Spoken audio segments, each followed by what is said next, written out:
ആശംസാ പ്രസംഗത്തിന് വേണ്ടി MP പ്രഭാകരൻ സംഘടിപ്പിച്ചു. കൺസോർഷ്യത്തിന് വിവിധ ചെയ്യുന്ന ഉദ്യോഗസ്ഥരെ ചടങ്ങിലേക്ക് വിളിച്ചതെന്താണെന്ന് എനിക്കറിയില്ല. പക്ഷേ വനംവകുപ്പ് ഉദ്യോഗസ്ഥൻ സമൂഹത്തിന് മുമ്പിൽ എപ്പോഴും കാരണം എപ്പോഴും അരുത് എന്ന് പറയുന്നത് ചുമതലക്കാരാണ്.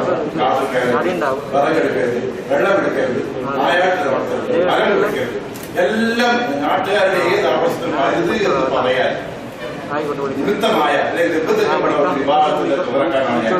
പക്ഷെ ആ അരുത് എന്ന് പറഞ്ഞുകൊണ്ടാണ് നമ്മൾ ഇവിടെ ഇരിക്കുന്ന നമ്മൾ പോലും ഈ മേഖല പോലും നമ്മുടെ ജീവൻ നിലനിർത്താൻ വായിച്ചിട്ടുകൊണ്ടിരിക്കുന്നത്. നമുക്കറിയാം, ഒരു ദിവസം ചോദിക്കണമെങ്കിൽ 13.5 കിലോ ഓക്സിജൻ ഒരു ദിവസം.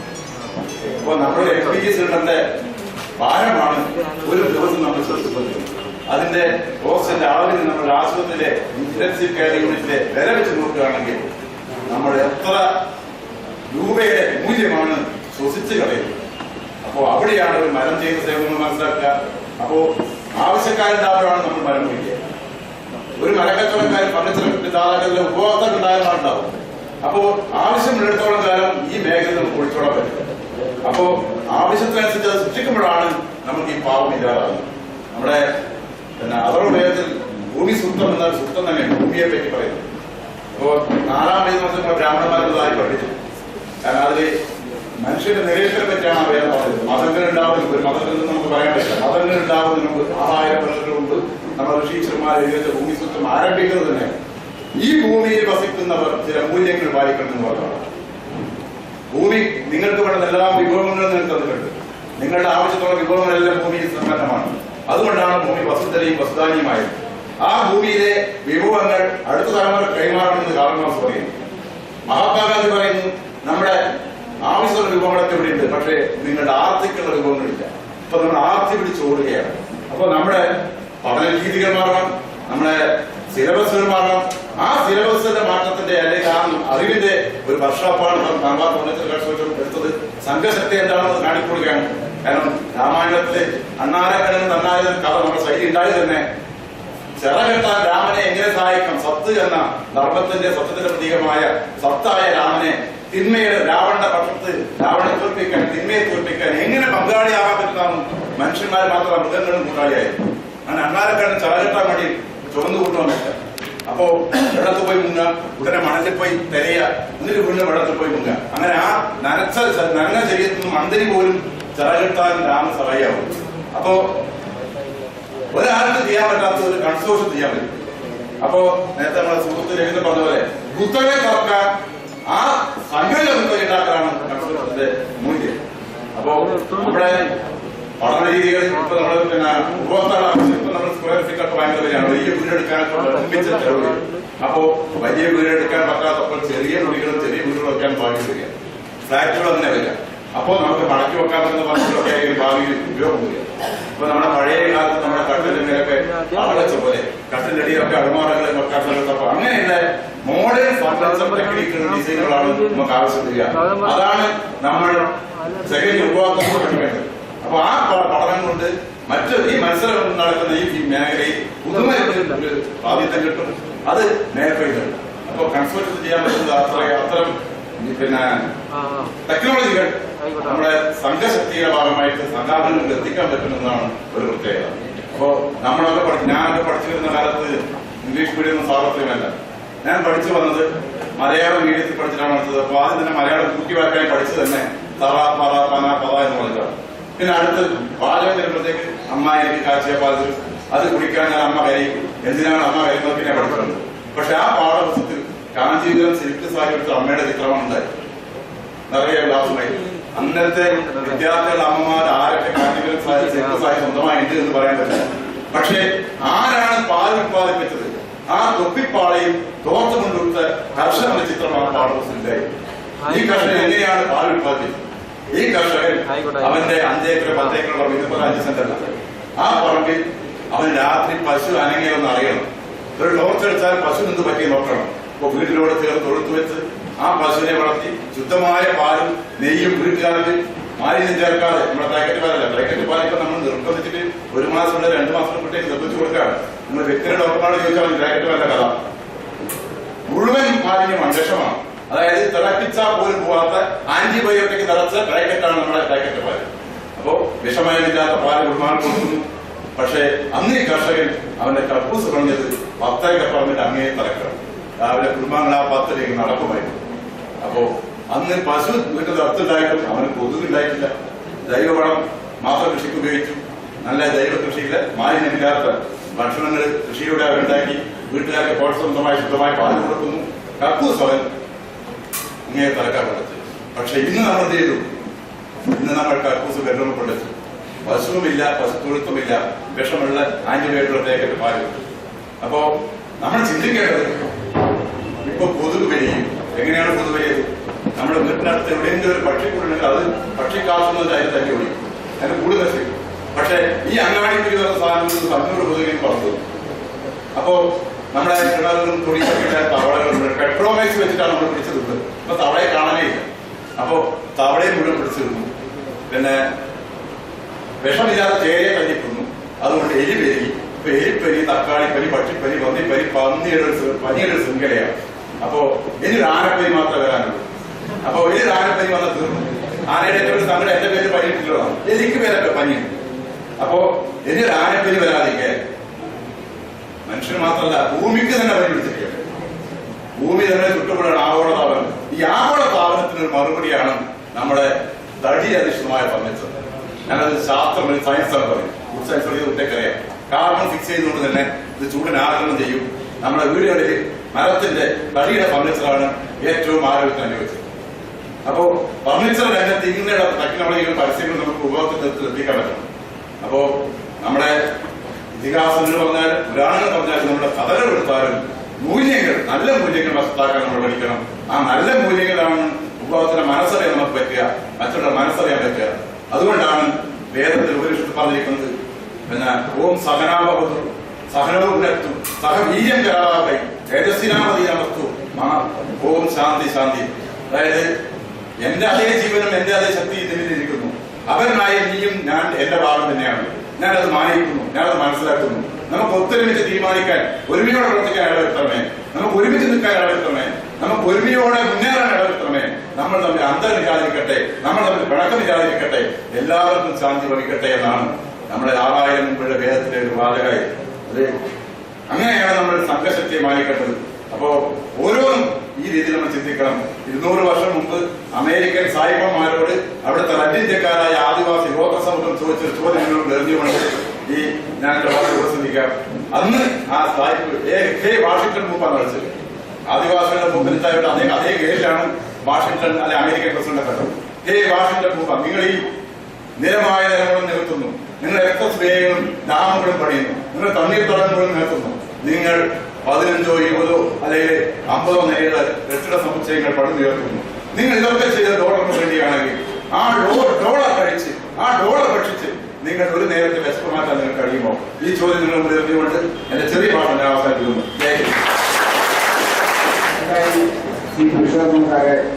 IT പ്രിൻസിപ്പാൾ അദ്ദേഹത്തെ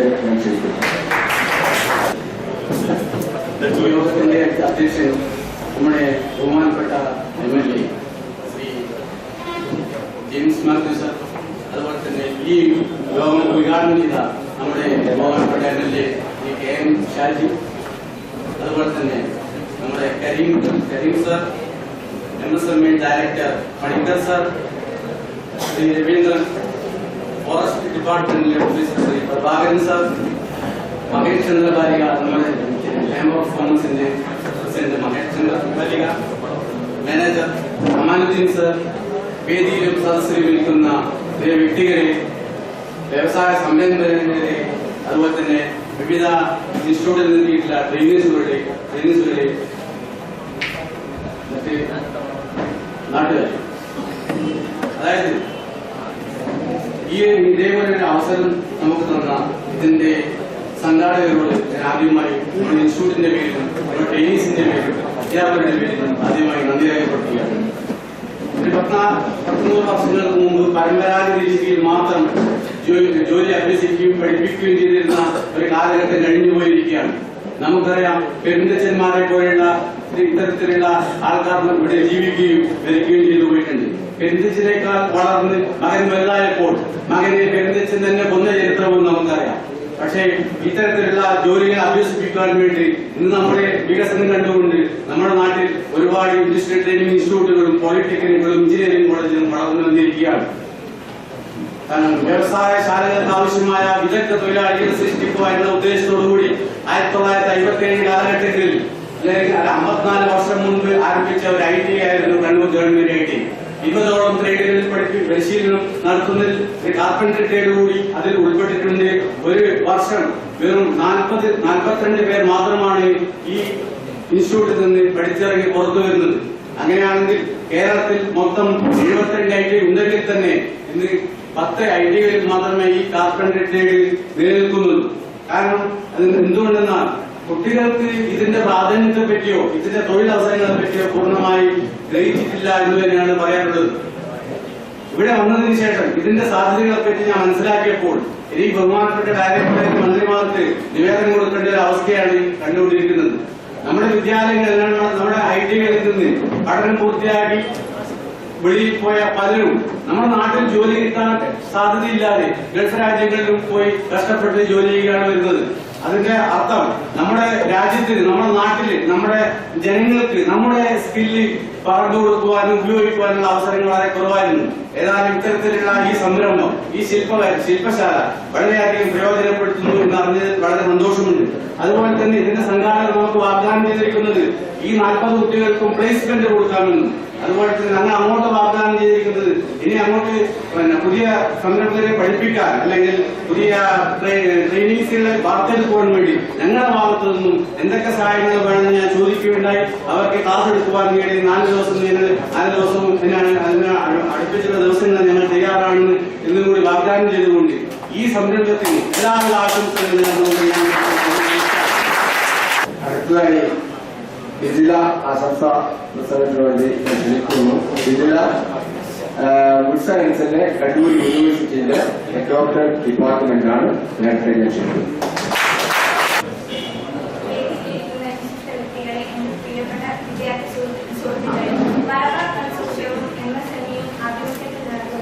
ഫർണിച്ചർ ഡിസൈൻ എന്ന സെമിനാർ ശില്പശാല ഇന്നുവരെ ആരംഭിച്ചിരിക്കുകയാണ്. വ്യവസായികൾക്ക് മാത്രമല്ല വ്യാപാരികൾക്ക് മാത്രമല്ല വിദ്യാർത്ഥികൾക്കായിരിക്കണം ഈ സെമിനാർ ഈ ശില്പശാല കൊണ്ട് കൂടുതൽ ഉപകാരപ്രദമാകുന്നത്. ഫുഡ് സയൻസ് ആൻഡ് ടെക്നോളജി പറയുകയാണെങ്കിൽ ഇന്ത്യയിൽ തന്നെ ആദ്യത്തെ ഒരു ഇൻഡസ്ട്രിയൽ ഓറിയന്റഡ് കോഴ്സ് കൂടിയാണ്. ആ കുട്ടികൾക്കാണ് ആ വിദ്യാർത്ഥികൾക്കാണ് കൂടുതൽ പ്രയോജനപ്പെടുത്തേണ്ടത് എന്ന് ഞാൻ ആശംസിക്കുന്നു. കമാൻഡ് സാറാണ് അദ്ദേഹം കുറച്ച് കൂടുതൽ അനുഭവങ്ങൾ പങ്കുവെക്കാനായിട്ട് അദ്ദേഹം ഇവിടെ ഈ വേദിയിൽ മലയാളത്തിൽ പ്രസംഗിക്കുന്നതാണ് കൂടുതൽ അനുചിതമെന്ന് എനിക്ക് അറിയാം. ഞാനും മലയാളം മീഡിയത്തിൽ തന്നെ പഠിച്ചതാണ്. മലയാളത്തിൽ അഭിമാനമുണ്ട്. പക്ഷേ ഇൻട്രോവേർട്ടായിരുന്ന ഞാൻ സംസാരിക്കാൻ തുടങ്ങിയത് അധികവും ഇംഗ്ലീഷിലായതുകൊണ്ടാണ് എനിക്ക് കുറച്ചുകൂടി ഫ്ലുവൻസി ഇംഗ്ലീഷിലായിരിക്കുന്നത്. നിങ്ങൾ എൻ്റെ മലയാളത്തിന് എൻ്റെ തെറ്റുകൾ സംഭവിച്ചാൽ ക്ഷമിക്കുക. ആദർശി സാഹിബ് ഈ സ്ഥാപനത്തിന്റെ നിങ്ങളെല്ലാം കേട്ടു. സ്ഥാപനത്തിന്റെ ഈ സ്ഥാപനം ആദ്യമായി തുടങ്ങിയ ആ മഹത്തായ വ്യക്തി അദ്ദേഹം ഒരു വിഷനറി, ഇംഗ്ലീഷിൽ കോളിംഗ് വിഷനറി. അദ്ദേഹം എപ്പോഴും പറയുന്ന ഒരു വാചകമാണ്, Food is the best friend of man and it will never harm you. From time immemorial, food is your friend. അതായത് കാലങ്ങളായി റൈറ്റ് ഫ്രം ഏത് എടുത്ത് നോക്കിയാലും ഏത് സംസ്കാരം എടുത്ത് നോക്കിയാലും മെസോപ്പൊട്ടേമിയൻ സംസ്കാരമായാലും കാറ്റലോണിയൻ സംസ്കാരമായാലും എന്ത് സംസ്കാരമായാലും അവിടെയെല്ലാം മരമാണ് ഏറ്റവും അധികം മനുഷ്യൻ ഉപയോഗിച്ചത്.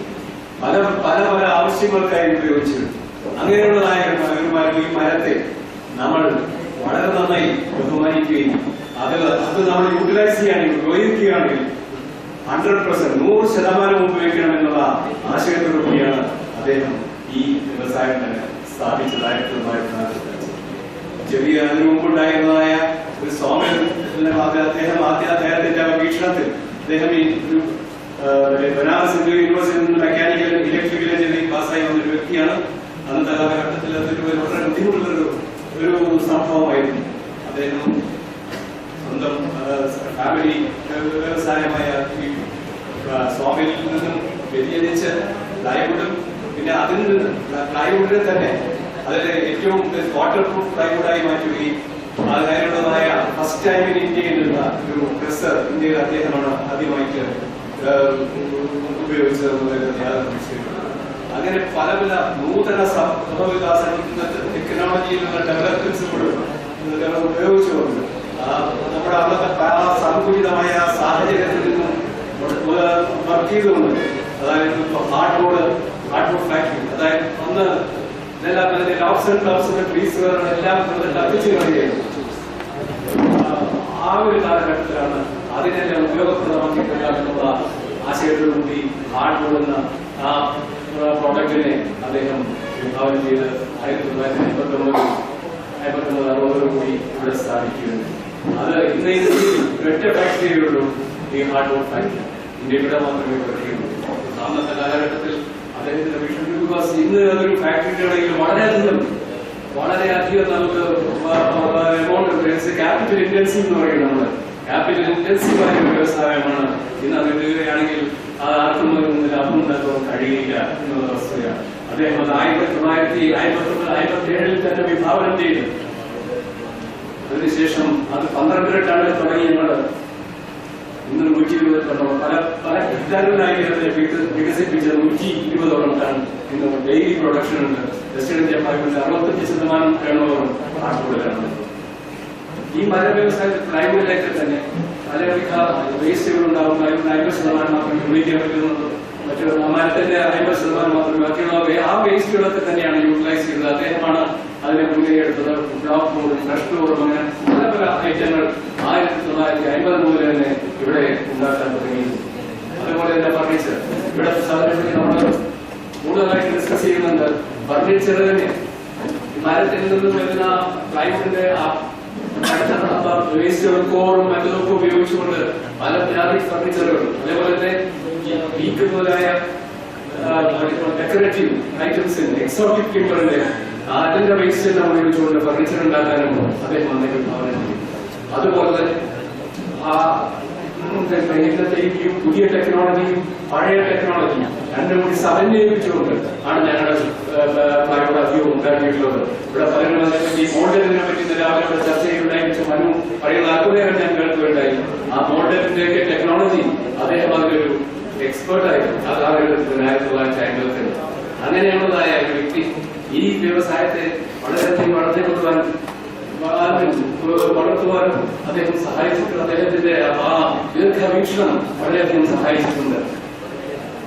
ഫർണിച്ചർ ആണെങ്കിൽ, ഫർണിച്ചറിനെ പറ്റി മാത്രം പറയുകയാണെങ്കിൽ 1973 ഞങ്ങളുടെ ഫർണിച്ചർ ഫാക്ടറി ഇട്ടത് അതൊരു കംപ്ലീറ്റ് ഓട്ടോമാറ്റിക് ഫാക്ടറി ആയിരിക്കണമെന്നുള്ള ഉദ്ദേശത്തോടുകൂടി തന്നെയാണ്. പക്ഷേ അന്നത്തെ ഗവൺമെന്റ് നിയമം അതിന് സമ്മതിച്ചില്ല. അന്ന് തന്നെ ഞങ്ങളെ ഒരു മീഡിയം ഇൻഡസ്ട്രി ആയിട്ടാണ് കണ്ടിരുന്നത്. ഫർണിച്ചർ എന്ന് പറയുന്നത് ഗവൺമെന്റ് ഓഫ് ഇന്ത്യയുടെ നിലവാരത്തിൽ അത് സ്മോൾ സ്കെയിലും മൈക്രോ ഇൻഡസ്ട്രിക്ക് മാത്രമേ പാടുള്ളൂ എന്നതായിരുന്നു. അത് ഒരു റണ്ണിംഗ് ഓൺ ഇൻഡസ്ട്രി എന്ന് പറഞ്ഞിട്ടാണ് ഞങ്ങൾക്ക് ലൈസൻസിൽ തന്നത്. അതായത് അതിനൊരു 15,000 പീസസ് മാത്രമേ ഉണ്ടാക്കാൻ പാടുള്ളൂ. എന്താണ് അതിന്റെ സാങ്കേതികത്വം ഞങ്ങൾക്ക് ആർക്കും ആലോചിച്ചിട്ട് മനസ്സിലായില്ല. ഒരു കൊല്ലത്തിൽ 15,000 പീസിൽ കൂടുതൽ ഉണ്ടാക്കാൻ പാടില്ല. അതുകൊണ്ട് അന്നത്തെ കാലത്ത് ഓട്ടോമാറ്റിക് ആക്കി പോകാനാണ്. അത് വളരെ അധികം അതിനുവേണ്ടി ഞങ്ങൾ വർക്ക് ചെയ്തിരുന്നു. ഒരു വളരെയധികം ക്വാളിഫൈഡ് ആയ ഒരു മാനേജർ തന്നെ അപ്പോയിന്റ്മെന്റ് ചെയ്തു. പക്ഷെ അതിലേക്ക് പോകാൻ എന്തോ നിർഭാഗ്യവശാൽ ഞങ്ങൾക്ക് സാധിച്ചില്ല. ഗവൺമെന്റ് നിയമം പോലെ അത് പിന്നീട് അത് 2000-ഓളമായി നമ്മുടെ ഈ ലിബറലൈസേഷനും ഗ്ലോബലൈസേഷനും ഒക്കെ വന്നാൽ മാത്രം ആ നിയമം മാറ്റിയുള്ളൂ. പക്ഷെ അപ്പോഴേക്കും മെഷീനുകളുടെ വിലകളെല്ലാം വളരെയധികം കൂടിപ്പോയി. അത് ഓട്ടോമാറ്റിക്കായിട്ട് പോകാൻ അങ്ങനെയുള്ള സാഹചര്യം ആയിരുന്നില്ല. ഞങ്ങൾ ഹാർഡ്ബോർഡിനെ കൂടുതൽ ഡെവലപ്പ് ചെയ്യാൻ ചെയ്യും. 3ാമത്തെ കാര്യമായിട്ട് ഹാർഡ്ബോർഡ് കൂടുതൽ ഡെവലപ്പ് ചെയ്യും.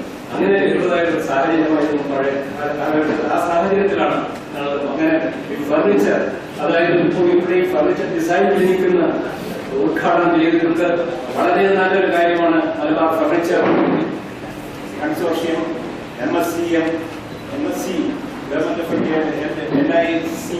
NID, മലബാർ ജില്ലാ വ്യവസായ കേന്ദ്രം എല്ലാവരും കൂടി ഒത്തുചേർന്നുള്ള സംരംഭമാണ് ഈ ശില്പശാല. ആ ശില്പശാലയിൽ വളരെ നല്ല കാര്യങ്ങൾ അതായത് ഇന്നത്തെ നൂതനമായ ഡിസൈനുകളല്ല പല വിധത്തിൽ നിന്ന് ഫർണിച്ചർ ഉണ്ടാക്കുന്ന പതിവ് നമ്മുടെ നാട്ടിൽ വളരെ ഒരു കോട്ടയം വളരെ ചെറിയ ലെവലിൽ മാത്രമേ ഫർണിച്ചർ ഉണ്ടാക്കുന്നുള്ളൂ. അതേസമയം പോയി നോക്കുകയാണെങ്കിൽ ഇവിടെ പറഞ്ഞു അതിനെപ്പറ്റി മലേഷ്യ, സിംഗപ്പൂർ, ഇന്തോനേഷ്യ പോലുള്ള രാജ്യങ്ങളിൽ പോവുകയാണെങ്കിൽ ചൈന, ഇവിടെയൊക്കെ വളരെ വളരെ വളരെ അധികം പുരോഗമിച്ചിരിക്കുകയാണ്.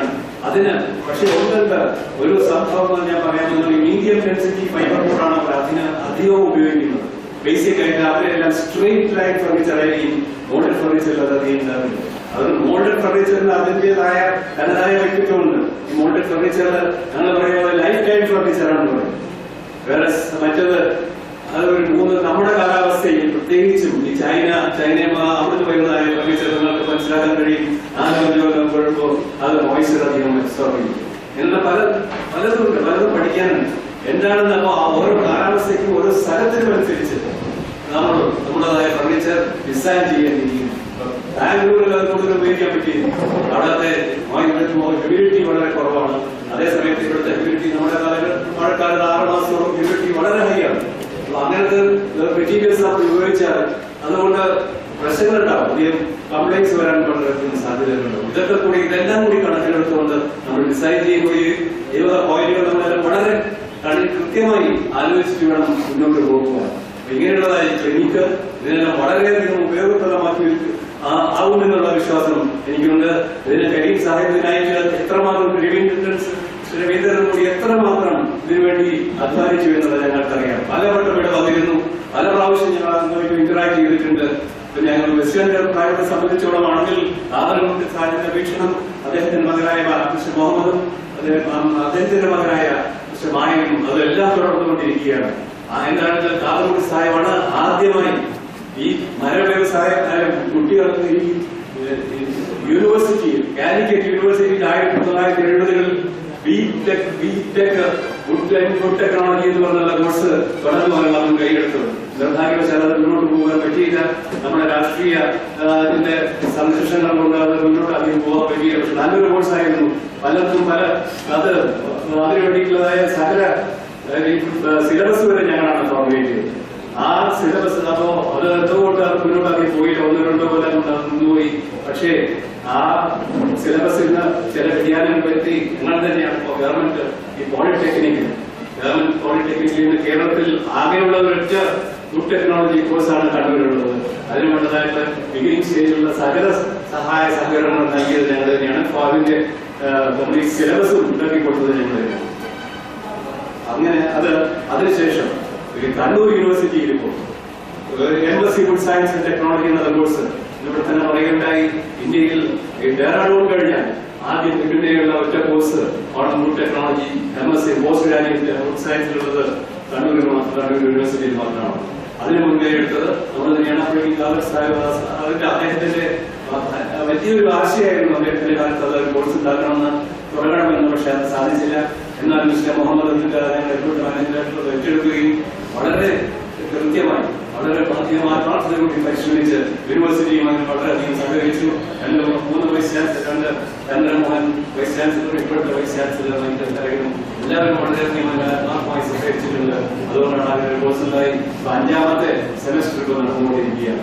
അതിനുവേണ്ട സഹായ സഹകരണവും അവരുടെ എല്ലാ പ്രാക്ടിക്കൽ ട്രെയിനിങ്ങും എല്ലാം ഞങ്ങൾ ഇവിടെ തന്നെയാണ്. അവരുടെ Indian plan training is being done. അവരുടെ കഴിഞ്ഞ കൊല്ലം യൂണിവേഴ്സിറ്റിയിലെ ഗ്രാന്റ്സ് കമ്മീഷൻ വന്നപ്പോൾ ഏറ്റവും അധികം പണം അവരെ അലോട്ട് ചെയ്തത് ഈ ഫുഡ് ടെക്നോളജി കോഴ്സിനാണ്. വീട് വന്നിട്ടുള്ള പ്രാക്ടിക്കൽ കൊടുക്കാനുള്ള സാഹചര്യം കണ്ടപ്പോൾ അവര് വലിയ യൂണിവേഴ്സിറ്റി ഗ്രാന്റ്സ് കമ്മീഷൻ തന്നെ വളരെയധികം ഇൻട്രസ്റ്റ് ആയിരുന്നു. നമ്മുടെ എല്ലാ സൗകര്യങ്ങളും എല്ലാം കഴിയുന്നു. അപ്പൊ അത് കാതർകുടി സാഹിബ് വേറെ ഒന്ന് പറയുമായിരുന്നു. അദ്ദേഹം ഞങ്ങൾ അന്നത്തെ കാലഘട്ടത്തിൽ ഞങ്ങളുടെ കോമ്പറ്റേറ്റേഴ്സ് ആരും അവരുടെ ഫാക്ടറികൾ ഒന്നും കാണിക്കില്ല, വളരെ സ്ട്രിക്റ്റ് ആണ്. പക്ഷേ കാതർകുടി സാഹിബിന്റെ വീക്ഷണം എൻറ്റയർലി ഡിഫറെന്റ് ആയിരുന്നു. 1000 ഫാക്ടറികളുണ്ട്. ഇപ്പോഴും ഞങ്ങൾ ഇവിടെ ഇത്രയധികം കുട്ടികൾ ഇന്ന് തന്നെ ഞാനിപ്പോ ഇവിടുത്തെ ഒരു ഏരിയയിൽ കണ്ടിട്ടാണ് വരുന്നത്. ഒരു 50 കുട്ടികൾ വരുന്നുണ്ട്. കോളേജിൽ ബാംഗ്ലൂരിൽ ഒരു കോളേജിൽ അവർക്കൊന്ന് ഫാക്ടറി വിസിറ്റ് ചെയ്യാൻ സൗകര്യം കൊടുക്കണം. മിക്ക ഫാക്ടറികൾ നിങ്ങൾ പോവുകയാണെങ്കിൽ പല വ്യവസായം മാത്രമല്ല പല ഫാക്ടറികളും വളരെ ബുദ്ധിമുട്ടാണ് ഫാക്ടറികൾ കാണാനായിട്ട്. അപ്പോൾ പ്രത്യേകിച്ച് ഞങ്ങളുടെ കോമ്പറ്റേറ്റർമാരിൽ തന്നെ വരുമ്പോൾ അവര് വന്നിട്ട് ഞങ്ങൾക്ക് കാണുമെന്ന് പറയുമ്പോൾ അപ്പൊ അത് അങ്ങനെ പറഞ്ഞ സമയത്ത് ഞങ്ങളുടെ വേറൊരു ഡയറക്ടർ, ഞാൻ പറയുന്നത് 10-30 കൊല്ലം മുമ്പുള്ള കഥയാണ്, ഞാനും ഉണ്ടായിരുന്ന മുറിയിൽ കുറച്ച് ആൾക്കാർ, അവിടുത്തെ സീനിയർ ആയിട്ടുള്ള കുറച്ച് എഞ്ചിനീയേഴ്സും ടെക്നീഷ്യൻസും ഒക്കെ വന്നു പ്രൈവറ്റ് ഫാക്ടറി കാണാമെന്ന് പറഞ്ഞു വന്നപ്പോ അദ്ദേഹം പറഞ്ഞു അവരെന്താ നിങ്ങൾ പോയി കണ്ടോളൂ. അപ്പൊ ഈ ഡയറക്ടർ ഒക്കെ പറഞ്ഞു എന്താ നിങ്ങൾ പറയുന്നത്, നിങ്ങളുടെ ആരെങ്കിലും അവിടെ പോയാൽ ആരെങ്കിലും കാണാൻ വിടുവോ, അവരൊന്നും സമ്മതിക്കാൻ പറ്റാതെ കോമ്പറ്റീറ്റീവ്. അദ്ദേഹം ചിരിച്ചുകൊണ്ട് പറഞ്ഞ മറുപടി, ആരെങ്കിലും എന്റെ ഫാക്ടറി വന്ന് കണ്ട് 2-3 മണിക്കൂറിനുള്ളിൽ ഇവിടത്തത് തന്നെ അവർക്ക് അവരുടെ ഫാക്ടറിയിൽ അതുപോലെ അവർക്ക് ആക്കാൻ പറ്റുമെങ്കിൽ നമ്മുടെ നാടിന് അങ്ങനത്തെ ആൾക്കാരാണ് വേണ്ടത്. ഞങ്ങളെല്ലാം പിന്നീടും എല്ലാവരും അദ്ദേഹം എല്ലാവരും ഉൾക്കൊണ്ടിരിക്കുന്നത്. ബിക്കോസ് നമ്മുടെ നാട് എന്താണ്, നമ്മുടെ social commitment is to our country, to our that is most important your state. അതിനു വേണ്ടി നമ്മൾ എത്രയും ആത്മാർത്ഥമായി പരിശ്രമിക്കണം. Whatever we can do for the development of our country, for the education of our children, for the future of our youth, we will try our best to do the maximum. We have to do. That's the instruction which we have right from the beginning. I am here for 52 years in this company. Right from the beginning, that is the instruction we are following to the as far as to the best of our ability. So, അങ്ങനെയുള്ള ഒരു പ്രസ്ഥാനത്തിൽ ഇന്ന് തന്നെ ഇപ്പോ പെട്ടെന്നപ്പോ mister Raveendran എന്നോടൊപ്പം ചോദിച്ചു, അതിനുള്ള നാളത്തേക്കുള്ള ഈ ട്രെയിനിങ് സൗകര്യങ്ങൾ ചെയ്യാൻ പറ്റുമോ എന്നുള്ളത്. ഞാൻ എക്സിക്യൂട്ടീവ് ഡയറക്ടർ മിസ്റ്റർ മായനൊക്കെ സംസാരിച്ചത് ബാംഗ്ലൂരിലാണ് ഒരു മീറ്റിംഗ് നടന്നത്. അദ്ദേഹം പറഞ്ഞു അത് നിങ്ങളൊന്ന് ഡിസ്കസ് ചെയ്യും, അതിന്റെ ഫാക്ടറിയുടെ ആ ഇൻചാർജ്, ഫർണിച്ചർ ഫാക്ടറിയുടെ ഇൻചാർജിനെ വെച്ച് ഡിസ്കസ് ചെയ്യുന്നത്. അദ്ദേഹം ഇവിടെ വന്നിട്ടുണ്ട് മിസ്റ്റർ മുഹമ്മദ് അലി. അദ്ദേഹം നാളെ എന്താ വേണ്ടത് വെച്ചാൽ എല്ലാം സൗകര്യം.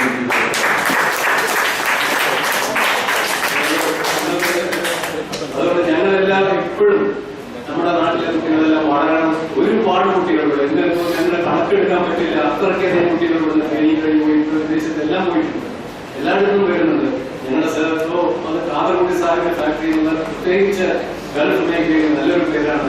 അദ്ദേഹത്തിന്റെ ഫാക്ടറി എന്ന് പറഞ്ഞാൽ അവിടെ സർട്ടിഫിക്കറ്റ് കിട്ടുക എന്ന് പറയുന്നത് വളരെ വലിയൊരു കാര്യമായിട്ടാണ് വരുന്നത്. അവിടുത്തെ ഏത് ഫാക്ടറിയിൽ പോയാലും മര വ്യവസായമായിട്ടോ അത് എന്ത് എഞ്ചിനീയറിംഗ് വ്യവസായം, കെമിക്കൽ വ്യവസായം ഇതിനെ ബന്ധപ്പെട്ടതായി കളില്ല. ഇവിടെ നാം വരണമെന്ന് പറഞ്ഞാൽ അവർക്കെല്ലാം വലിയ കാര്യമാണ്, ആ സർട്ടിഫിക്കറ്റിന് വലിയ വിലയുണ്ട്. ഇതെല്ലാം ഞങ്ങൾ മുന്നിൽ കണ്ടുകൊണ്ട് നമ്മുടെ നാട്ടിലെ കുട്ടികളുടെ അഭിവൃദ്ധിക്ക് വേണ്ടി എന്തും ചെയ്യാൻ ഞങ്ങളെ കൊണ്ട് കഴിയുന്നതല്ല, നമ്മുടെ പരിമിതി ചട്ടക്കൂട്ടിൽ നിന്നുകൊണ്ട് ആ ഫ്രെയിംവർക്കിലൂടെ നിന്നുകൊണ്ട് എന്തും ചെയ്യാൻ തയ്യാറാണെന്നും അതിന് പ്രത്യേകം മാനേജിംഗ് ഡയറക്ടർ പറഞ്ഞു അവർക്ക് വേണ്ട എല്ലാ സഹായ സൗകര്യങ്ങളും ചെയ്തു കൊടുക്കണം എന്ന് പറഞ്ഞുകൊണ്ടാണ് അദ്ദേഹം വ്യത്യാസമായി കൊച്ചിയിലേക്ക് പോയിരിക്കുന്നത്. അപ്പൊ അതുകൊണ്ട് നിങ്ങളെല്ലാം ഇതുപോലത്തെ ശില്പശാല വളരെയധികം അധ്വാനിച്ചും വളരെയധികം പ്രയത്നിച്ചും വളരെ ആത്മാർത്ഥമായി സംഘടിപ്പിച്ചിട്ടുള്ള അവരെല്ലാവരും വളരെയധികം ഈ സംഭാവന നമ്മുടെ ഫർണിച്ചറിന്റെ പരിപാടി അദ്ദേഹം ഇവിടെ പറയുകയുണ്ടായി. 100% ഇനിയും നമുക്ക് ഓപ്പർച്യൂണിറ്റി ഉണ്ടല്ലോ. എന്തിനാണ് ചൈനക്കാരെ, ജപ്പാൻകാരെ അല്ല അവരെ മലേഷ്യക്കാരെയൊക്കെ കൊണ്ടിരുന്നത്? ഞാൻ പറഞ്ഞു അവരുടേതായ എല്ലാ ബുദ്ധിമുട്ടുകളും അവരുടെ പ്രോഡക്റ്റുള്ളതായ വിഷയങ്ങൾ നമ്മുടെ നാട്ടിൽ നമുക്ക് എല്ലാവർക്കും അനുഭവപ്പെട്ടിട്ടുണ്ട്. അതുകൊണ്ട് നമ്മുടെ ഇത്തരം ക്ലിനിക്ക് ഉപയോഗിച്ച് നിങ്ങളുടെ എല്ലാം ആ സാങ്കേതിക വിദ്യയുടെ ഒരു നല്ലൊരു ഉന്നമനത്തിന് വേണ്ടി ഈ ക്ലിനിക്കിനെ ഉപയോഗപ്രദമാക്കി തീർന്നു എന്ന് മാത്രം അഭ്യർത്ഥിച്ചുകൊണ്ട് എന്നോട് 2 വാക്കുകൾ പറയാൻ അവസരം തന്ന ഈ സംഘാടകരോട് എന്റെ നന്ദി രേഖപ്പെടുത്തിക്കൊണ്ടാണ്. NIT ബാംഗ്ലൂരിലെ ഒരു ഡിസൈനറാണ്, ഫാക്കൽറ്റിയാണ്. ഡിസൈൻ ചെയ്യാൻ മാത്രമല്ല സ്റ്റുഡൻസിനെ ക്ലാസ് എടുക്കാൻ ചെയ്യുന്ന വ്യക്തിയാണ്. അപ്പോൾ ഇദ്ദേഹം നമുക്ക് പറഞ്ഞുതരാൻ പോകുന്നത് ഫർണിച്ചർ ഡിസൈനെ കുറിച്ച് അതിന്റെ പ്രോസസ്സ് എന്താണ്, പുതിയ ട്രെൻഡ്സ് എന്താണ്. അപ്പോൾ നമ്മൾ ഇത്ര നാൾ കണ്ട ഡിസൈൻ ആയിരിക്കില്ല അദ്ദേഹം കാണിക്കാൻ പോകുന്നത്. മറ്റ് സ്ഥലങ്ങളിൽ പുതിയ ഡിസൈൻസ് ഒക്കെ എന്താണ്, എന്തൊക്കെ പ്രോസസ്സാണുള്ളത് ഒക്കെ ഒരു ഓവർവ്യൂ തരങ്ങളിലാണ് അദ്ദേഹം കൊടുക്കുന്നത്. എന്തെങ്കിലും ഡൗട്ട്സ് ഉണ്ടെങ്കിൽ അദ്ദേഹം ചോദിക്കാം. ഞാൻ NIT അഹമ്മദാബാദിൽ പഠിച്ചതാണ്. ഫർണിച്ചർ ആൻഡ് ഇന്റീരിയർ ഡിസൈനാണ് പഠിച്ചത്. I also studied in Rhode Island school of design US. അവിടെയും ഫർണിച്ചർ പഠിച്ചു. ഇപ്പോൾ കറൻ്റ്ലി പറഞ്ഞ പോലെ I am working in NIT Bangalore faculty as well as design. അപ്പോൾ നൗ മൈ ക്വസ്റ്റ്യൻ, ഡിസൈനർ എന്ന് പറയുമ്പോൾ നിങ്ങൾക്കൊക്കെ സംശയമുള്ള കാര്യം എന്തായിരിക്കും എൻ്റെ റോൾ? എൻ്റെ role is to make you think about what, ഇതിനെ കുറിച്ചായിരിക്കും സംസാരിക്കാൻ. സോ ഫർണിച്ചർ എന്ന് പറയുമ്പോൾ വാട്ട് കംസ് ടു യുവർ നിങ്ങൾ എന്താണ് അത് എന്തൊക്കെ രീതിയിലാണ് ഇനി ഫർണിച്ചർ കാണാൻ പോകുന്നത് എന്നാണ് കാണിച്ചു തരാൻ പോകുന്നത്. Value addition is one important എന്നുവെച്ചാൽ ഇനി എങ്ങനെ ഇനിയുള്ള കാര്യങ്ങൾ ഇപ്പോൾ ഉള്ള ആൾ പറഞ്ഞിട്ട് പോയി ചൈനയിൽ ഫർണിച്ചർ അവിടെ വില കൊടുത്തു നല്ല ക്വാളിറ്റി ഫർണിച്ചർ അവിടെ കിട്ടുന്നുണ്ട്. നമ്മൾ എവിടെയാണ് ലാക്ക് ചെയ്യുന്നത് എന്നാണ് ഞാനിപ്പോൾ കാണിക്കാൻ പോകുന്നത്. അപ്പോൾ എങ്ങനെ ഫർണിച്ചറിന്റെ വാല്യൂ കൂട്ടാം, എങ്ങനെ അതിന്റെ പ്രൈസസ് ഇൻക്രീസ് ചെയ്യാം, കോസ്റ്റ് എങ്ങനെ റെഡ്യൂസ് ചെയ്യാം, ഇതൊക്കെയാണ് ഇതിൽ ഞാൻ കാണിക്കാൻ പോകുന്നത്. വാല്യൂ അഡീഷൻ എന്ന് പറയുമ്പോൾ നിങ്ങൾ 3 കാര്യങ്ങൾ കൂട്ടുകയും. ഒന്ന്, അതിന്റെ വില കൂടും. 2, നിങ്ങളുടെ ബ്രാൻഡ് ഉണ്ടെങ്കിൽ ആ ബ്രാൻഡിന്റെ വില കൂടും. 3, പൊതുജനങ്ങളുമായിട്ടുള്ള നിങ്ങളുടെ എന്താ പറയുക ആ ഒരു റിലേഷൻ, നിങ്ങളുടെ കമ്പനിയുടെ പേര് കൂട്ടുവയ്ക്കും, അത് കൂടണം. എന്നാൽ മാത്രമേ നിങ്ങൾക്ക് പ്രോഫിറ്റ് അധികം ഉണ്ടാക്കാൻ പറ്റൂ. സോ ഇപ്പോൾ നിലവിൽ ഇന്ത്യയിൽ ഉണ്ടാക്കുന്ന ടൈപ്പ് ഫർണിച്ചറുകളാണിത്. ഇതല്ലാതെ ടേബിളും ബെഡും കുറെ കബോർഡുകളും ഒക്കെ ഉണ്ടാക്കുന്നുണ്ട്. പക്ഷേ ഫർണിച്ചർ എന്ന് പറയുന്നത് വെറും ബെഡും ടേബിളും ചെയറും മാത്രമല്ല, അതൊരു സ്പേസും ഉണ്ട്. പണ്ട് ഫർണിച്ചർ എന്ന് പറയുന്നത് നമ്മുടെ ഒരു റൂമിന്റെ പാർട്ടുകളായിരുന്നു. ഇപ്പോൾ ബെഡ്റൂം എന്ന് പറഞ്ഞു കഴിഞ്ഞാൽ ഒരു ബെഡ്, ഒരു കബോർഡ്, ഒരു ഡ്രസ്സിംഗ് ടേബിൾ, അങ്ങനെയുള്ള കാര്യങ്ങളായിരുന്നു പണ്ടത്തെ കാലം. ഇപ്പോൾ അങ്ങനെയല്ല. ഇപ്പോൾ എന്ന് പറയുന്നത് ഫർണിച്ചർ തന്നെയാണ് സ്പേസ്. ഫോർ എക്സാമ്പിൾ, ഇത് മുമ്പുണ്ടായിരുന്ന ഒരു എക്സാമ്പിളാണ്. ബെഡ് ഉണ്ടായിരുന്നു, കബോർഡ് ഉണ്ടായിരുന്നു, വാർഡ്രോബ്സ് ഉണ്ടായിരുന്നു. ബെഡ്റൂമിനെന്ന് പറഞ്ഞ ചില സാധനങ്ങളൊക്കെ ഉണ്ടായിരുന്നു. ഇത് നേരെ മറിച്ചാണ്, ഫർണിച്ചർ തന്നെയാണ് ബെഡ്റൂം. എവിടെ നോക്കിയാലും ബെഡ്റൂം കമ്പൈൻഡ് സ്റ്റഡി, ബെഡും ഉണ്ട്, സ്റ്റഡി ടേബിൾസും ഉണ്ട്, എല്ലാം ഫർണിച്ചർ തന്നെയാണ്. കിച്ചന്റെ പാർട്ടീഷൻ വരെ ഇപ്പോൾ ഫർണിച്ചർ തന്നെയാണ്. ഇപ്പോൾ പല വീടുകളിലും റൂമിന് നടുക്കിൽ മതിൽ പണിയുന്നതിന് പകരം ഫർണിച്ചർ കബോർഡ് പണിത് തന്നെ പാർട്ടീഷൻസ് പണിയുന്നു. അതിന് കാരണം എന്ന് വെച്ച് കഴിഞ്ഞാൽ സ്പേസ് കുറവ്. ഇപ്പം നമ്മുടെ ഫുൾ ഓഫ് എന്താ പറയുക സിറ്റി ലൈഫിലോട്ട് വന്നുകൊണ്ടിരിക്കുകയാണ്. എല്ലാവരും ഫ്ലാറ്റ്സിലോട്ട് ഷിഫ്റ്റ് ആവുകയാണ്. അപ്പോൾ നമുക്ക് ഈ പണ്ടത്തെ പോലെ വിശാലമായ വീടുകളും ഇഷ്ടംപോലെ ഫർണിച്ചർ ഇടാനുള്ള സ്ഥലങ്ങളൊന്നും ഇല്ല. അപ്പോൾ മാക്സിമം സ്പേസ് കുറയ്ക്കാനാണ് ആൾക്കാർ നോക്കുന്നത്. എങ്ങനെ സ്പേസ് വേസ്റ്റ് കുറയ്ക്കുക വീട്ടിനകത്ത്.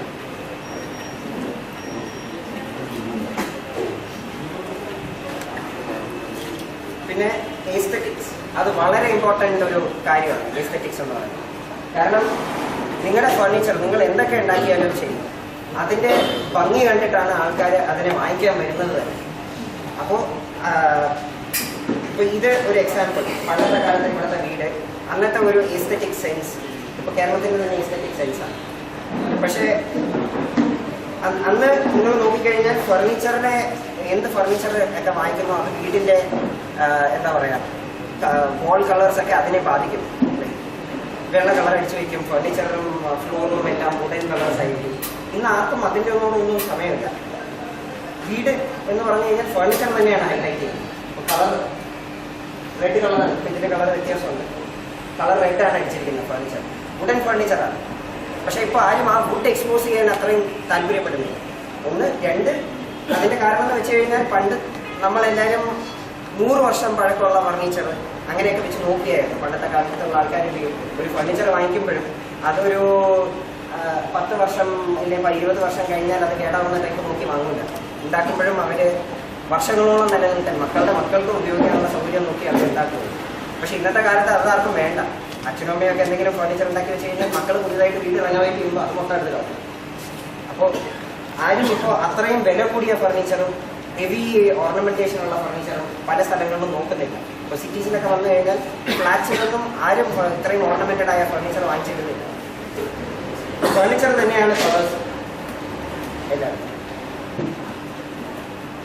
പിന്നെ എർഗണോമിക്സ് ഡിസൈൻ എന്ന് പറയുമ്പോൾ ഫർണിച്ചറിന്റെ ഡിസൈൻ എന്ന് പറയുമ്പോൾ ഏറ്റവും ഇമ്പോർട്ടൻ്റ് കാര്യമാണ് എർഗണോമിക്സ്.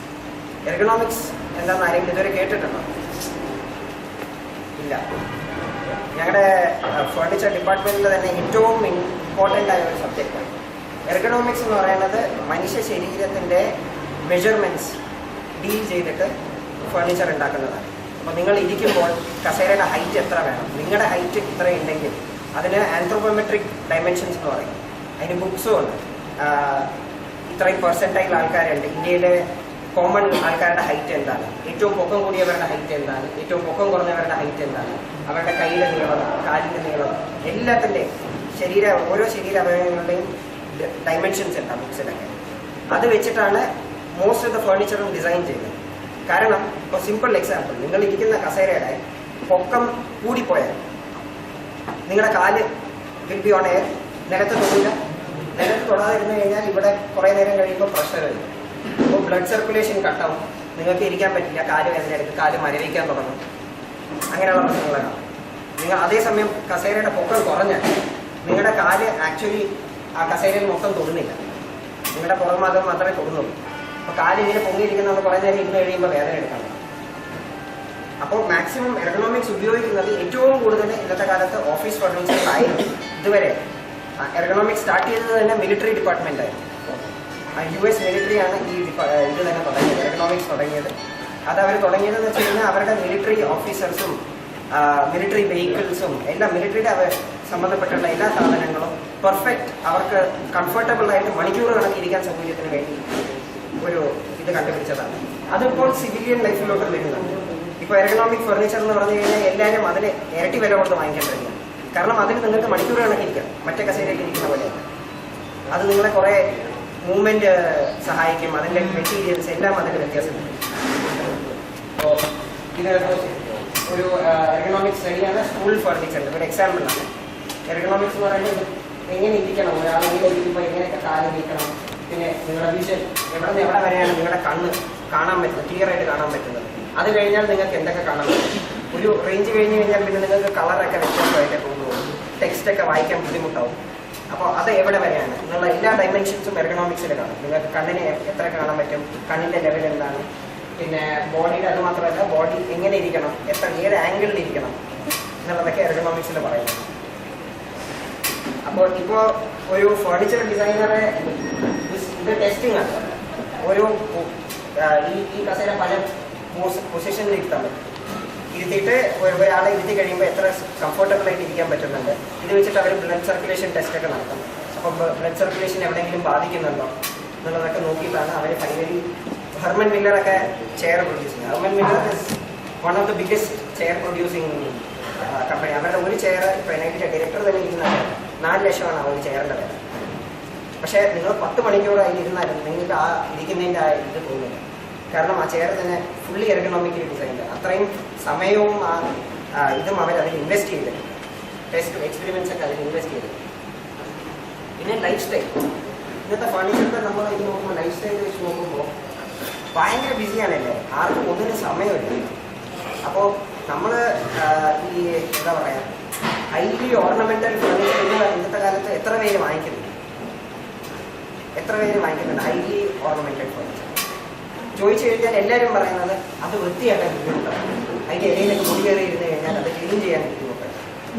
അപ്പോൾ സിറ്റിയിലൊക്കെ വന്നു കഴിഞ്ഞാൽ ഭാര്യയും ഭർത്താവും ജോലിക്ക് പോകുന്ന സമയത്ത് ഒരു ഇത്രയും ഓർണമെന്റൽ ഫർണിച്ചറൊക്കെ ഉണ്ടാക്കി വെച്ച് കഴിഞ്ഞാൽ ആർക്കും അത് വാങ്ങാനും പറ്റില്ല. വാങ്ങിക്കഴിഞ്ഞാലും അത് വൃത്തിയാക്കാൻ പറ്റില്ല. കാരണം സിറ്റിയിൽ വന്നു കഴിഞ്ഞാൽ ജോലിക്കാരുടെ വില കൊടുക്കണം, അടിച്ചു തുടങ്ങാനൊക്കെ ആൾക്കാർ വളരെ വില കൂടുതൽ കൊടുത്തിട്ടാണ് ആൾക്കാർ വരുത്തുന്നത്. ഇങ്ങനത്തെ സിറ്റുവേഷനിലൊക്കെ ആൾക്കാർ പ്രിഫർ ചെയ്യുന്നത് സിമ്പിളായിട്ട് നീറ്റായിട്ട് പെട്ടെന്ന് ക്ലീൻ ചെയ്തെടുക്കാൻ പറ്റുന്ന സാധനങ്ങൾ, വാക്യൂം ക്ലീനർ പെട്ടെന്ന് പോയി ക്ലീൻ ചെയ്യാൻ പറ്റുന്ന സാധനങ്ങൾ, അങ്ങനെയൊക്കെ അവർ പ്രിഫർ ചെയ്യുന്നത്.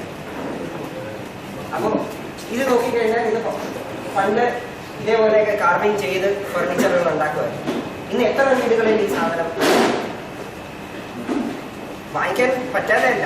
നമ്മുടെ ഇന്ത്യൻ എക്കോണമിയിൽ ഇത്രയും പർച്ചേസിംഗ് പവർ ഉണ്ട്, ആൾക്കാർക്ക് എത്ര വില കൊടുത്തും ആൾക്കാർ വാങ്ങിക്കും. അങ്ങനെ ഒരു സിറ്റുവേഷനേ ഇല്ല, അല്ലെങ്കിൽ പൈസ ഇല്ലാത്തതൊന്നുമില്ല. പക്ഷെ ആൾക്കാർ എത്ര പേര് ഇത് വാങ്ങുന്നത്, എന്തുകൊണ്ട് വാങ്ങുന്നത് എന്നതാണ് നമ്മൾ ആദ്യം നോക്കേണ്ടത്. അതേസമയം ഇതേപോലെ ഓരോന്നും ഉണ്ടാക്കി വെക്കുന്നത് ഇതും കൈകൊണ്ട് ചെയ്തത് തന്നെയാണ്. ഇതൊരിക്കലും നമുക്ക് മെഷീൻ കൊണ്ട് ചെയ്യാൻ പറ്റില്ല, കൈകൊണ്ട് ചെയ്യുന്നത്. ഇതേപോലത്തെ സാധനങ്ങളാണെങ്കിൽ എത്ര വില കൊടുത്തും വാങ്ങാൻ ആൾക്കാരുണ്ട്. അതിൻ്റെ മെയിൻ റീസൺ തന്നെ അതാണ്, ക്ലീൻ ചെയ്യാനും ആ സാധനം സൂക്ഷിക്കാനും എളുപ്പമാണ്. അപ്പോൾ പ്രസ്റ്റീജ് ഇഷ്യൂവിന് ഈ സാധനം ഇങ്ങനത്തെ സാധനങ്ങളൊക്കെ വാങ്ങുന്നവർ അവരവരുടെ സൊസൈറ്റി സ്റ്റാറ്റസും അത് കാണിക്കാൻ വേണ്ടിയിട്ടാണ് ഇങ്ങനെ ഒക്കെ വാങ്ങുന്നത്. അവർക്ക് അത് ഇത് വാങ്ങിച്ചാലും കാണിക്കാം. കാരണം ഇത് മെഷീൻ കൊണ്ട് ചെയ്തതല്ല, കൈ കൊണ്ട് ചെയ്തതാണ്. അതുകൊണ്ട് അതിന് വില കൂടുകയും ചെയ്യും. പിന്നെ ഷോർട്ട് ടേം ഇൻവെസ്റ്റ്മെന്റ്, ഞാൻ പറഞ്ഞ പോലെ ആർക്കും 10-50 വർഷത്തോളം നിലനിൽക്കുന്ന ഒരു സാധനം ഇന്ന് വേണ്ട. ഞങ്ങളൊരു 10 വർഷം ഈ ഫ്ലാറ്റിൽ കാണുന്നത്, അത് കഴിയുമ്പോൾ വേറെ വീട്ടിലോട്ട് ഷിഫ്റ്റ് ആവും എന്നൊരു പ്ലാനും വെച്ചുകൊണ്ടാണ് ആൾക്കാർ മിക്ക പേര് വരുന്നത്. അല്ലെങ്കിൽ ഈ കൂടി പോയാൽ ഒരു 30 വർഷം, അത് കഴിയുമ്പോൾ അവർ തന്നെ വിചാരിച്ചിട്ട് ആ ഫ്ലാറ്റ് വീട് കാലി ചെയ്യുകയും അല്ലെങ്കിൽ വീടിൻ്റെ ഫർണിച്ചർ മാറ്റുകയും ഒക്കെ ചെയ്യാറാണ് ഇപ്പോഴത്തെ പദ്ധതി. ഇപ്പോൾ പിന്നെ ഫർണിച്ചറിന് കുറേ വില കുറഞ്ഞ ഫർണിച്ചേഴ്സ് ഉണ്ട്. അപ്പോൾ പെട്ടെന്ന് ഒരു സ്ഥലത്ത് വില കുറഞ്ഞ ഫർണിച്ചർ കണ്ടു കഴിഞ്ഞാൽ ഇത് നമ്മുടെ വീട്ടിലുള്ളത് വിറ്റിട്ട് നമുക്ക് ഇത് വാങ്ങിച്ചാൽ. അപ്പോൾ ആ പണ്ടത്തെ കാലത്ത് ആ ഇത് പോയി. നല്ലൊരു ഫർണിച്ചർ ഉണ്ടാക്കിയിട്ട് അത് വർഷങ്ങളോളം നിൽക്കണം എന്നൊരു ആസ്പെക്റ്റ് പോയി. സാധാരണ ആൾക്കാരുടെ മെൻറ്റാലിറ്റി എന്ന് വെച്ച് കഴിഞ്ഞാൽ തന്നെ എൻ്റെ വീട്ടിലുള്ളത് എനിക്ക് എന്തെങ്കിലും വ്യത്യസ്തവുമായിരിക്കും. സാധാരണ എല്ലായിടത്തും കാണുന്നത് പോലെ തന്നെ എന്തെങ്കിലും വ്യത്യസ്തമായിട്ട് കണ്ടു കഴിഞ്ഞാൽ അത് എൻ്റെ വീട്ടിലാണ്. കാരണം ഫർണിച്ചർ എന്നും ഒരു ഷോ വീട്ടിൽ വരുന്നവരെ അത് കാണിക്കണം. ഒരു അർത്ഥത്തിൽ കൂടിയാണ് ഫർണിച്ചർ വാങ്ങുന്നത്. അപ്പൊ പിന്നെ എന്തിനാണ് നമ്മൾ തേക്ക് ഉപയോഗിക്കുന്നത്?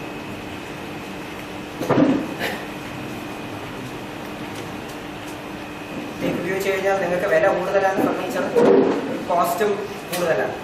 ഇതെങ്ങനെ നമുക്ക് കുറയ്ക്കാൻ പറ്റും? തേക്ക് മിനിമം 25 വർഷമെങ്കിലും വേണം അതൊന്ന് കട്ട് ചെയ്യാനുള്ള ഇത് വരണമെന്നുണ്ട്. അപ്പോൾ എന്തുകൊണ്ട് അത് ഉപയോഗിക്കും? എന്തുകൊണ്ട് നമ്മൾ ഓൾട്ടർനേറ്റ് മെറ്റീരിയൽസ് ഉപയോഗിക്കില്ല? ഈ ഓൾട്ടർനേറ്റ് മെറ്റീരിയൽസ് പറയുമ്പോൾ ഇന്ന് കേരളത്തിൽ തന്നെ വളരെ വ്യാപകമായി കിട്ടുന്നതാണ് ഈ റബ്ബർ വുഡ്. പിന്നെ പ്ലാന്റേഷൻ വുഡിൽ തന്നെ ലൈറ്റ് മറാങ്കി എന്ന് പറഞ്ഞ വരുന്നതാണ്. പക്ഷെ അത് നമ്മുടെ നാട്ടിലല്ല, വളരെ ചീപ്പായിട്ട് നമുക്ക് ഇമ്പോർട്ട് ചെയ്യാവുന്നതേ ഉള്ളൂ ഈ തടി. അപ്പോൾ ഇങ്ങനത്തെ ഈ തടി എന്ന് വെച്ച് കഴിഞ്ഞാൽ ഇതൊക്കെ പ്ലാന്റേഷൻ വുഡാണ്, ഫോറസ്റ്റിൽ നിന്ന് കട്ട് ചെയ്തെടുക്കുന്നതല്ല. സെപ്പറേറ്റ് ആയിട്ട് പ്ലാന്റ് ചെയ്തിട്ട് നമ്മൾ ഫർണിച്ചറിന് വേണ്ടി പ്ലാന്റ് ചെയ്തെടുക്കുന്ന വുഡുകളാണ്. പിന്നെ അതല്ലാതെ തന്നെ പ്ലൈ ബോർഡ് ഉപയോഗിക്കുന്നവർക്കും കുറേ അതർ ഓപ്ഷൻസ് ഉണ്ട്. ബാംബൂ ബോർഡ്, സ്ക്വയർ ബോർഡ് എന്നൊക്കെ പറഞ്ഞിട്ട് കുറേ ഓപ്ഷൻസ് ഉണ്ട്, വുഡ് സബ്സ്റ്റിറ്റ്യൂട്ട്സ്. അപ്പോൾ ഇതൊക്കെ വെച്ചിട്ട് ഈ നോർമൽ റബ്ബർ വുഡ് വെച്ച് തന്നെ നമുക്ക് തന്നെ അതിന് തേക്കിൻ്റെയോ അല്ലെങ്കിൽ റോസ് വുഡിൻ്റെയോ ഈട്ടിയുടെയോ ഒക്കെ നമുക്ക് ആ ഫീൽ കൊണ്ടുവരാവുന്നതേ ഉള്ളൂ. വുഡ് സ്റ്റെയിൻ ചെയ്താൽ മതി, അല്ലെങ്കിൽ ഫിനിഷ് ക്വാളിറ്റി ചെയ്തിരിക്കുന്ന വർക്കിൻ്റെ ക്വാളിറ്റി വെച്ചിട്ട് അതിൻ്റെ ഇതിപ്പോൾ ഇത് കണ്ടു കഴിഞ്ഞാൽ റോസ് വുഡ് പോലെയാണ് പറയുന്നത്, ഇട്ടി തടി. എന്നാൽ ഇത് ഇട്ടി തടിയല്ല, പ്ലൈവുഡ്. കണ്ടു കഴിഞ്ഞാൽ അത് പറയും. വെളിയിൽ റെഡ് മറാത്തിയിലെ തടി ഒട്ടിച്ചിട്ട് അല്ലെങ്കിൽ റബ്ബർ കൊണ്ട്, ഇത് മൊത്തം റബ്ബർ കൊണ്ട്, ഇത് റെഡ് മറാത്തിയിൽ. പക്ഷെ അത് സ്റ്റെയിൻ ചെയ്തിരിക്കുന്ന രീതി വെച്ച് കാണുമ്പോൾ അത് നല്ല വില കൂടിയ ഒരു സാധനമായിരുന്നു. അപ്പോൾ ഇനി ഇതൊക്കെ ബാംഗ്ലൂരിൽ വെജർ എന്ന് പറഞ്ഞൊരു കമ്പനി ഉണ്ട്. വളരെ എക്സ്പെൻസീവ് ഫർണിച്ചേഴ്സ് വിൽക്കുന്ന ആളുകളാണ്. പക്ഷെ അവരുടെ ആക്ച്വൽ പ്രോഫിറ്റ് മാർജിൻ എന്ന് പറയുന്നത് തന്നെ അതിലാണ്. കാണുമ്പോൾ മാത്രമേ ആ സാധനം എക്സ്പെൻസീവ് ഉള്ളൂ. ആക്ച്വൽ അകത്ത് ഉപയോഗിച്ചിരിക്കുന്ന തടിയൊന്നും അത്ര എക്സ്പെൻസീവ് ഉള്ളതല്ല, എല്ലാം പ്ലാന്റേഷൻ.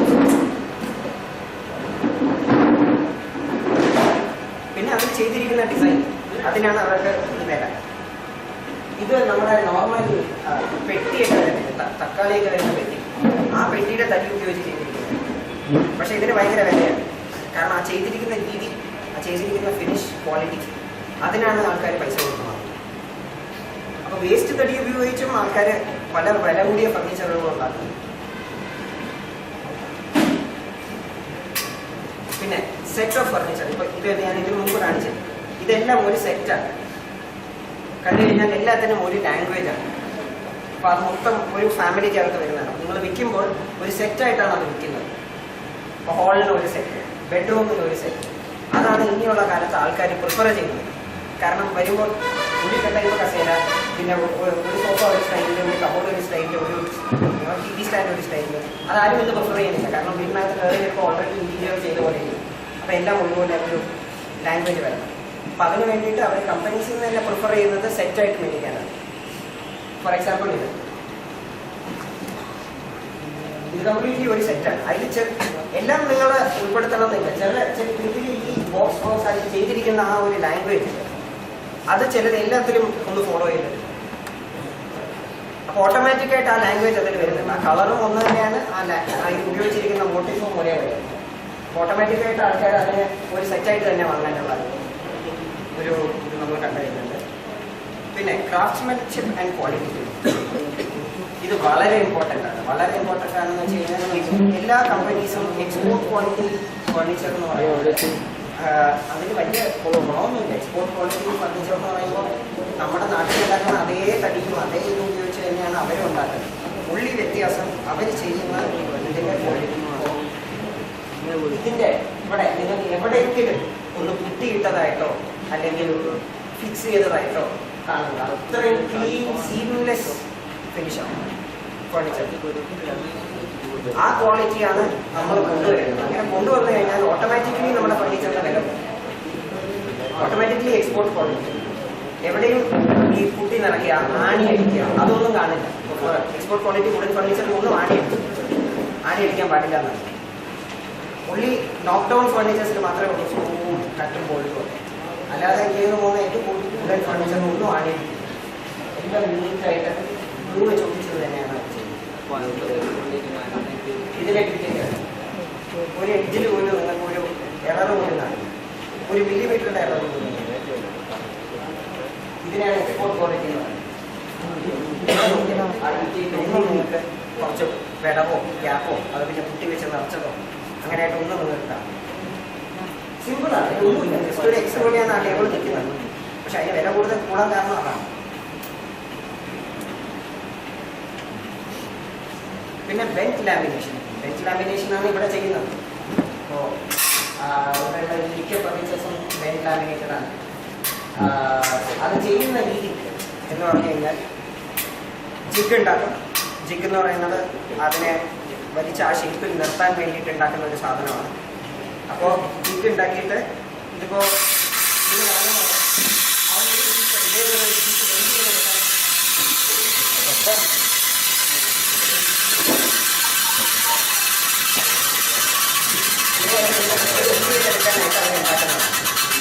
നിങ്ങൾക്കിത് ഉണ്ടാക്കണമെന്നുണ്ടെങ്കിൽ വളരെ എളുപ്പമാണ്. ആദ്യം ഒരു പ്ലൈവുഡിൽ അത് മാർക്ക് ചെയ്യാൻ, എന്നിട്ട് ഒരു 10 പ്ലൈവുഡ് അടുക്കി വെച്ചിട്ട് അതിനെ സ്ക്രൂ ചെയ്യാൻ. ഇങ്ങനെ കുറേ സ്ക്രൂ ചെയ്തിട്ട് ആ പ്ലൈവുഡ് അത്രയും കനത്തിലാക്കുക. എന്നിട്ട് നടുത്ത പീസ് മാത്രം കട്ട് ചെയ്തെടുക്കുക. ഇതിനകത്താണ് അത് ഇനി ഫോം ചെയ്യാൻ പറ്റുന്നത്. ഇപ്പോൾ ആ പീസ് കട്ട് ചെയ്തെടുത്തു, അതിൽ കുറേ ഹോൾ തുളച്ച് വെച്ചിട്ട് ഈ ഹോൾസിൽ ഇപ്പോൾ ഇതിൽ കണ്ടു കഴിഞ്ഞാൽ ഇതാണ് ഇപ്പോഴത്തെ ഒരു ജിഗ്. ഇതിലൊരു പീസ് ഇങ്ങനെ നിങ്ങൾക്ക് വളയ്ക്കാം. അപ്പോൾ നിങ്ങൾ എന്താ ചെയ്യേണ്ടതെന്ന് വെച്ച് കഴിഞ്ഞാൽ വിനിയർ വെച്ചാണ് ഒട്ടിക്കുന്നതെന്നുണ്ടെങ്കിൽ, വിനിയർ എന്ന് പറഞ്ഞു കഴിഞ്ഞാൽ തടിയുടെ തിൻ ഷീറ്റ്, അതാണ് നിങ്ങൾ ഈ ഇതിൻ്റെ മുകളിലൊക്കെ ഇങ്ങനെ വെച്ച് ഇതിപ്പോൾ ഇത് വിനിയറിലാണ് ഉണ്ടാക്കുന്നത്. നമ്മുടെ മരം മുറിച്ച് വരുമ്പോൾ അതൊരു ലേത്തിൽ അതിങ്ങനെ കടന്നുമായിരിക്കും. അപ്പോൾ അതിനൊരു ലേത്തിൽ ഒരു വലിയ ബ്ലേഡ് കൊണ്ടൊന്ന് ഇങ്ങനെ അടുപ്പിക്കുമ്പോൾ അതിങ്ങനെ ഷീറ്റായിട്ട് തൊലിഞ്ഞു വരും തടി. അതിനെയാണ് പിന്നെ അവർ പ്ലൈവുഡ് ആക്കി എടുത്തത്.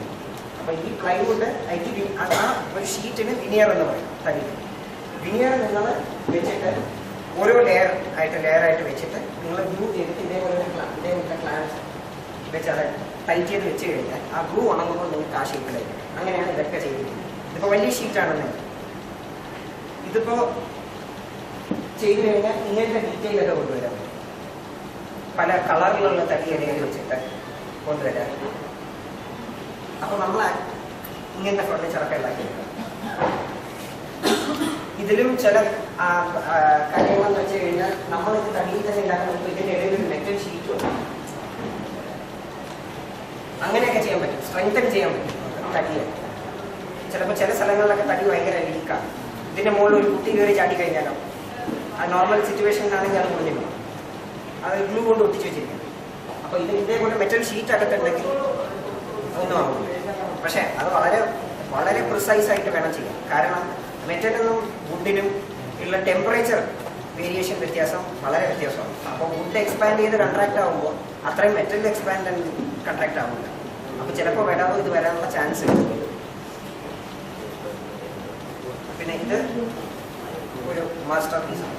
ഇതേപോലെ വളച്ചുണ്ടാക്കുന്ന ഷീറ്റ്, ഓരോ തടി ഷീറ്റ് വെച്ചിട്ട് അകത്ത് ആ ഷേപ്പിലുള്ള ജിഗിൻ്റെ മുകളിൽ വെച്ചിട്ട് അത് വാക്യൂം ബാഗ് എന്ന് പറയും. വാക്യൂം ബാഗ് എന്ന് പറയുമ്പോൾ വലിയൊരു ബാഗാണ്, പ്ലാസ്റ്റിക് ബാഗ്. അതിനെ വാക്യൂം പമ്പുമായിട്ട് കണക്ട് ചെയ്തിട്ട് അപ്പോൾ ഇത് കാറ്റ് അതൊക്കെ അകത്തുനിന്ന് വലിക്കുമ്പോൾ ആ ബാഗ് ഇങ്ങനെ ചുരുങ്ങി അതിനകത്തുള്ള കാറ്റ് മൊത്തം. അപ്പോൾ നിങ്ങൾ ഈ ബാഗിനകത്ത് എന്തൊക്കെ വെക്കുന്നു അതിങ്ങനെ ഇരിക്കും. നിങ്ങളൊരു ഡൈ ഉണ്ടാക്കിയിട്ട് ഇതേപോലെ ഒരു ഡൈ ഉണ്ടാക്കിയിട്ട് ആ വാക്യൂം ബാഗിനകത്ത് വെച്ച് കഴിഞ്ഞാൽ ആ ബാഗ് മൊത്തം അതിലിങ്ങനെ വലിച്ചു. അപ്പോൾ ഒരു 2 ദിവസം അതിനകത്ത് വെച്ചിട്ട് നമ്മൾ എടുക്കുമ്പോൾ അത് ആ ഷേപ്പിൽ തന്നെ ഗ്ലൂ ഉണങ്ങുമ്പോൾ അത് മൊത്തം ഒട്ടി അതേ ഷേപ്പിൽ. ഇവിടെ എന്ന് വെച്ച് കഴിഞ്ഞാൽ ഇതിന് വേണ്ടിയിട്ടുള്ള ഡൈ പ്രസ് വെച്ച് ചെയ്യും. അപ്പോൾ ഒരു പോസിറ്റീവ് ഉണ്ടാവും, ഒരു നെഗറ്റീവ് ഉണ്ടാവും. അത് വന്നിട്ട് ഇതിൻ്റെ ഇടയിൽ വെച്ച് പ്രസ് ആക്കിയിട്ട് ചൂടാക്കുമ്പോൾ അത് അങ്ങനെ അതേ ആ ഷേപ്പിലായി. പിന്നെ സ്റ്റീം ബെൻഡ്, തടിയെ സ്റ്റീം കൊണ്ടും ബെൻഡ് ചെയ്യും. ഇത്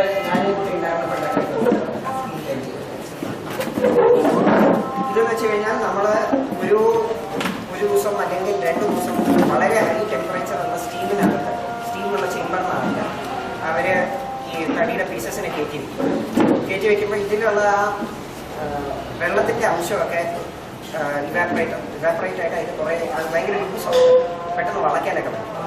അപ്പോൾ ഈ പീസ് ആ ചൂടോടെ എടുത്ത് കൊണ്ടുവന്നിട്ട് ഇതിനു മുമ്പ് കാണിച്ചില്ല ജിഗ്, അതേപോലത്തെ ജിഗിൽ ക്ലാമ്പ് ചെയ്ത് അത് ഉണങ്ങുമ്പോൾ ആ ഷേപ്പിൽ തന്നെയായി, പിന്നെ അത് വളയും. അങ്ങനെ ചെയ്ത് ഒരുപാട് ഫർണിച്ചറുകളുണ്ട്. ഇത് ആദ്യമായിട്ട് കണ്ടുപിടിച്ചത് തോനെ എന്ന് പറഞ്ഞ ഒരാളാണ്, മൈക്കൽ തോനെ. ഇതൊക്കെ ഈ തടി ബെൻഡ് ചെയ്യുന്ന ടെക്നിക്ക് കണ്ടുപിടിച്ചത് തന്നെ നമ്മുടെ ഹിറ്റ്ലറൊക്കെ വരുന്നതിന് മുമ്പ്. ഹിറ്റ്ലറുടെ വീട്ടിൽ മൊത്തം തോനെ ഫർണിച്ചേഴ്സ് ആയി, മൊത്തം ബെൻഡ് ചെയ്ത് ഉണ്ടാക്കിയ ഫർണിച്ചേഴ്സ്. ഇത് പുള്ളിയുടെ ഭയങ്കര ക്ലാസിക്കൽ, ഭയങ്കര ഫേമസ് ആയ ഒരു പീസാണ്. എല്ലാ മ്യൂസിയം, നിങ്ങൾ ഏത് വലിയ മ്യൂസിയത്തിൽ ചെന്നാലും വേൾഡ് ഓവർ ഒരു പീസ് ഇല്ല. Wood, beech wood. പിന്നെ മെറ്റീരിയൽ കോമ്പിനേഷൻസ്, പല മെറ്റീരിയലുകളും കമ്പൈൻ ചെയ്തിട്ട് നമുക്ക് പല ടൈപ്പ് ഫർണിച്ചറുകൾ ഉണ്ടാകും. ഇതിപ്പോൾ ഹാങ്ങിങ് ബെഡാണ്. ബെഡ് ആക്ച്വലി ഫ്രെയിമുമായിട്ട് എവിടെയും പോകുന്നില്ല, 4 കയറിലാണ്, 4 ചങ്ങലയിലാണ് ശ്രദ്ധിച്ച് കഴിഞ്ഞാൽ. ബെഡും ഫ്രെയിമും നല്ല ദൂരത്തിലാണ്. അതേപോലെ പല ഡിസൈനുകളും ആൾക്കാർ ചെയ്തെടുക്കുന്നുണ്ട്. ഇപ്പോൾ അതിൻ്റെ പ്രത്യേകത എന്ന് വെച്ച് കഴിഞ്ഞാൽ മെറ്റലിൻ്റെ പ്രത്യേകതയാണ് എത്ര വെയിറ്റ് വേണമെങ്കിലും എടുക്കാമെന്നുള്ളത്. അത് തടിയുടെ ജോയിന്റിന് പറ്റത്തില്ല. മെറ്റലിൻ്റെ അത്രയും വെയിറ്റ് തടിക്ക് എടുക്കാൻ പറ്റില്ല. അപ്പോൾ ആ പോർഷൻ മാത്രം, എവിടെ വെയിറ്റ് വരുന്നു ആ പോർഷൻ മാത്രം മെറ്റൽ ഉപയോഗിച്ചിട്ട് ഫർണിച്ചർ ഉണ്ടാക്കുന്നു.